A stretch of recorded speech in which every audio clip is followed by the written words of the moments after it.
Alright guys, I'm out here with a new challenge for myself. Got about 3 hours to fish, late evening, and today's going to be the spybait challenge. Had these for a while, fished with them maybe a handful of times, but I'm convinced I want to fish with this all night. So take a look at this. First fish on a spybait. This has happened in the past few videos of mine, but look at that.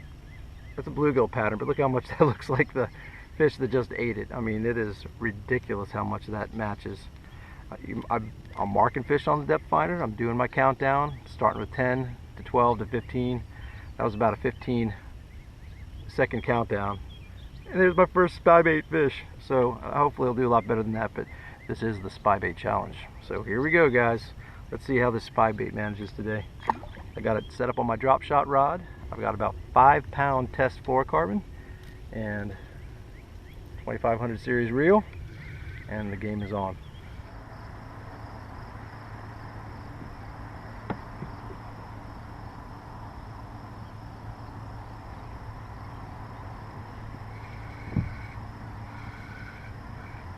I got my first spybait fish, and it's a nice one.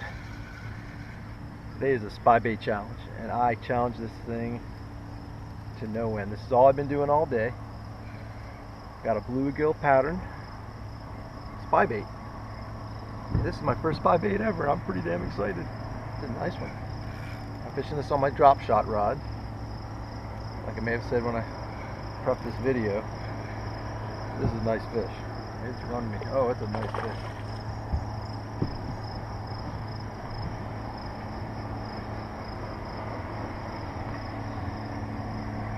So what I'm doing is I'm just tracing the contours like we're supposed to do. If you're not familiar with spybaiting, the idea is to find some fish, mark some school in the fish, and do a countdown to the depth you see the fish at, and just trace the contour and slowly reel. And here's what I came up with on my first spybait fish ever.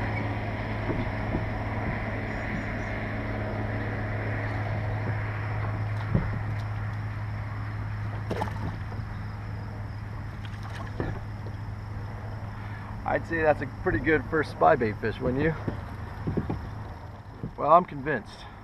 I haven't been out here very long. I only have about 3.5 hours to fish, doing an evening deal here on the local lake. And the past few times I've been out, it's been nothing but finesse. It's all drop shot, split shot, a couple crankbait fish here and there, early morning top water. But after marking some fish and seeing some fish suspended, I thought, you know, I got to get those spybaits out. I've had them since last year, haven't fished them much at all. Today, spybait challenge, and here we go. There's my first spybait bass ever. He's a good 2.5, maybe a little more. So let's get back out here and see if we can catch a couple more of these. If not, I'm happy. I've completed the challenge for myself. I highly recommend it. If you've got clear water and you've got a tough bite, work a spybait out, see how it goes. Let's put her back and see if we can get another one.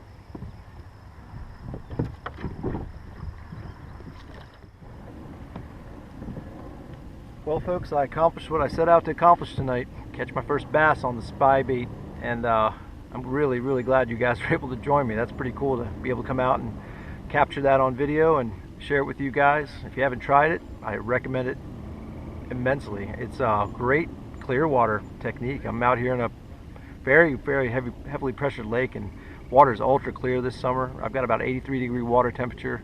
I've got fish maybe settling in at about 12 feet or so, and marked them pretty good on the depth finder, and traced the contours, reeled real slow every now and then, let it drop, but came up with one bass tonight, and I'm happy with that. So before this lake gets too low, I'm going to sign out. Hope to see you guys out here again. I appreciate you subscribing, and until we meet again, over and out.